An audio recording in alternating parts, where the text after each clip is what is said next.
Bienvenue sur City Animal. Vous êtes-vous déjà demandé comment les grenouilles respirent lorsqu'elles plongent dans l'eau ou sautent dans l'herbe? Préparez-vous à découvrir l'un des secrets les plus fascinants de la nature.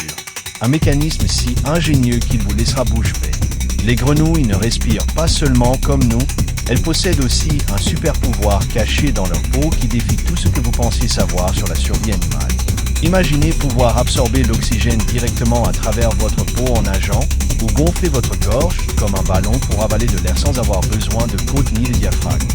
Les grenouilles font tout cela et bien plus encore, combinant des techniques de respiration qui en font de véritables maîtres de l'adaptation.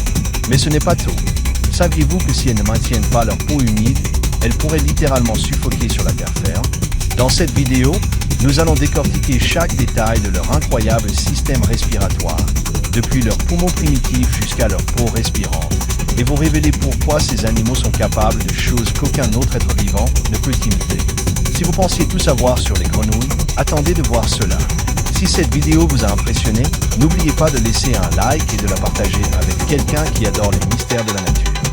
Chaque like et abonnement aide City Animal à continuer d'explorer les secrets les plus incroyables du règne animal. Activez la cloche de notification pour ne pas manquer nos prochaines vidéos, car nous vous promettons que ce qui vient va vous épater. Merci de faire partie de cette aventure avec City Animal. Quel autre animal aimeriez-vous que nous étudions? Laissez-nous vos idées en commentaire et à bientôt pour un nouveau voyage sauvage. C'est parti! L'un des processus les plus fascinants du monde animal est la métamorphose de certains animaux, qui passent d'un stade juvénile à un aspect adulte complètement différent. Ces deux étapes sont si contrastées qu'elles pourraient sembler appartenir à deux espèces distinctes, alors qu'il s'agit bien du même individu. Ce phénomène est particulièrement marquant chez les amphibiens, dont le nom étymologique signifie « double vie », en référence à cette transformation radicale. Au stade juvénile, les amphibiens sont entièrement aquatiques et dépendent de l'oxygène dissous dans l'eau, comme de nombreux autres organismes du règne animal. Ils obtiennent cet élément vital à travers leur peau ou via des organes spécialisés appelés branchies, qui peuvent être externes, comme chez les salamandres, ou internes, comme chez les têtards, logés dans un sac branchial. Lors de la métamorphose, les têtards subissent des changements radicaux. Ils développent des membres et leurs branchies internes se transforment en poumons.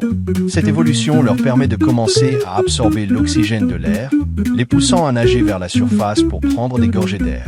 Ils atteignent finalement leur forme adulte en tant qu'animaux semi-aquatiques qui, bien que capables de respirer l'air, dépendent de l'eau pour maintenir leur peau humide et visqueuse, une condition essentielle à leur survie. Les amphibiens adultes respirent principalement grâce à des poumons, avec une anatomie respiratoire similaire à celle des animaux terrestres, mais avec des différences notables. Ils n'ont pas de diaphragme ni de muscles pulmonaires spécialisés et dépendent donc des mouvements de leur gorge pour créer un vide leur permettant d'inspirer l'air par leurs narines. Ce mécanisme se manifeste par le gonflement constant de leur région ventrale. Cependant, ils conservent une seconde forme de respiration héritée de leur stade larvaire, les échanges gazeux cutanés. Pour que ce mécanisme fonctionne, ils doivent se trouver en milieu aquatique, où leur derme absorbe l'eau et permet les échanges gazeux via des capillaires semblables à ceux des bronches pulmonaires. Cette adaptation leur permet de rester submergés plus longtemps, bien que la durée varie selon les espèces. Il est crucial de souligner que la respiration cutanée ne fait que compléter, sans jamais remplacer, la respiration pulmonaire. La quantité d'oxygène absorbée et de dioxyde de carbone rejeté par cette voie reste insuffisante pour couvrir tous leurs besoins métaboliques. Un amphibien adulte qui resterait trop longtemps immergé sans accéder à l'air finirait par se noyer. Cette remarquable capacité de respiration double constitue une caractéristique distinctive des amphibiens, nous révélant une autre fascinante stratégie du vivant pour capter l'oxygène essentiel. J'espère que cette vidéo vous a plu. Si c'est le cas, likez et partagez-la pour faire connaître notre chaîne. N'oubliez pas de vous abonner et d'activer les notifications pour ne rien manquer de nos prochains contenus. Laissez-nous vos questions et commentaires. À très bientôt.